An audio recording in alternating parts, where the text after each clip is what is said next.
शीतल जी, आ, एक बड़ा मूवमेंट है, ये एक टर्निंग पॉइंट है आम आदमी पार्टी के सफर का।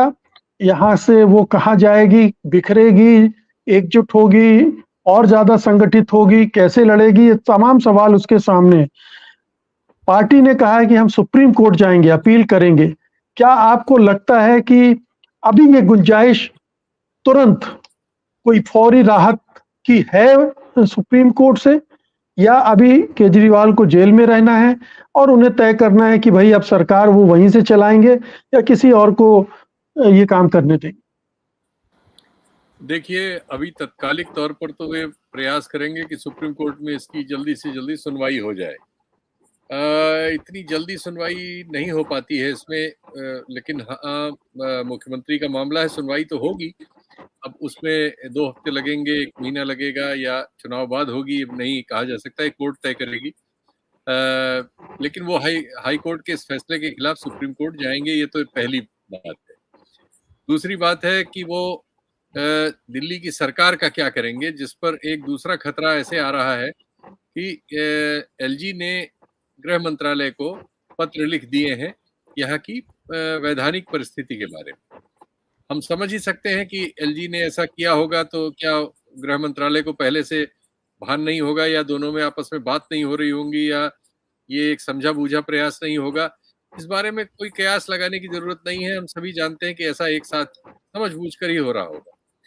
जैसी परिस्थिति है, चूंकि ऐसी परिस्थिति कभी रही नहीं और इसके लिए संविधान में भी कोई किसी किस्म का निर्देश उपलब्ध नहीं है, कोई ऐसा सुप्रीम कोर्ट का जजमेंट वगैरह भी नहीं है। तो ये एक अजीब सी परिस्थिति है, एक मतलब आप संवैधानिक तौर पर देखें और कानूनी तौर पर देखें। लेकिन अब इस परिस्थिति के में रियलिटी है।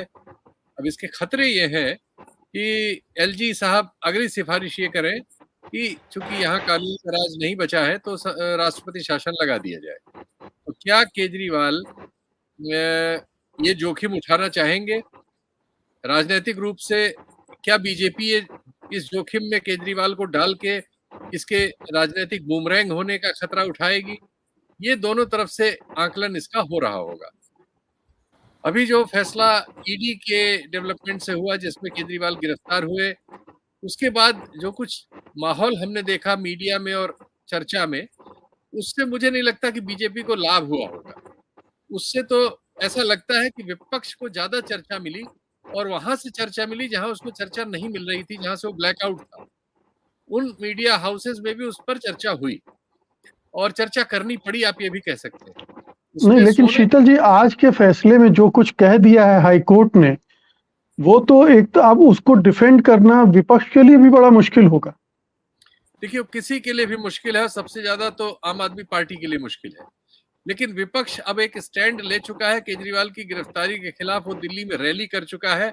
तो अभी वो सभी लोग इंतजार करेंगे कि इस मामले में सुप्रीम कोर्ट क्या करता है।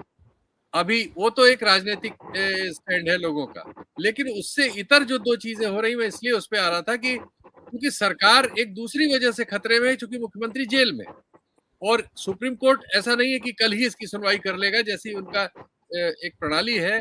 उसमें भले ही मेंशन करके उनके वकील चाहे कि उसको सुन लिया जाए तुरंत, लेकिन फिर भी इतनी जल्दी नहीं हो पाता।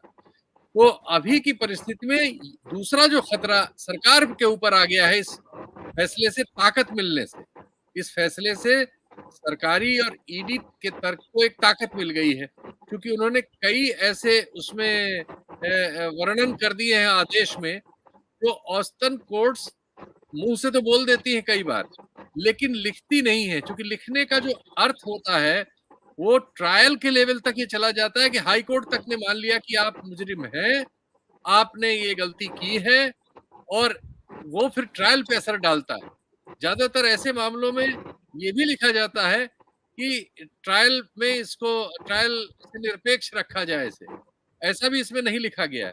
तो इस लिहाज से ये बहुत खतरनाक फैसला है। अगर इस पे सुप्रीम कोर्ट की रेमेडी नहीं मिलती तो ये कानूनी तौर पर केजरीवाल के लिए बहुत बड़ा फंदा है। लेकिन जी। अगर सुप्रीम कोर्ट से आने वाले महीनों में, हफ्तों में कोई रेमेडी मिल जाती है, वो इस वर्णन को एक्सपंज कर देते हैं जैसी कि मांग की जाएगी मेरा ख्याल है इनकी ओर से, तो उतनी भी रेमेडी मिल गई तो एक रिलीफ होगी। ये सुनवाई होती रहेगी, लेकिन ये जो वो मतलब जो धारणा कोर्ट ने व्यक्त की है बेल के मामले पे सुनवाई करते हुए, उनको हम ऑर्डर से एक्सपंज कर देते हैं। ऐसा कोर्ट्स करती नहीं है हायर कोर्ट्स। तो अब ये दोनों क्या चीजें क्या शीतल जी, क्या क्या क्या हाई कोर्ट ने आउटरीच किया है इस मामले में? ऐसी भी बात कर रहे हैं, ये सारी टिप्पणियां करना चाहिए था क्या इस मामले में उनको?